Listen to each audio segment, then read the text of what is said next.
കേലപ്പാത്തൂരി വെൺകട്ടാലോചിച്ച അനേകമ്പർ വന്നാനേ അവൾക്ക് വളരെ പരിഷ്കരനായൊരു മാപ്പിള ആകണമെന്നാണേ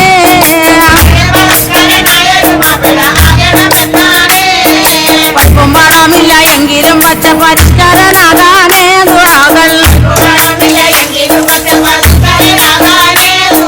പച്ചനോട് എപ്പോഴും തേടിക്കൊണ്ടെങ്ങനെ കാലം കഴിച്ചാനേ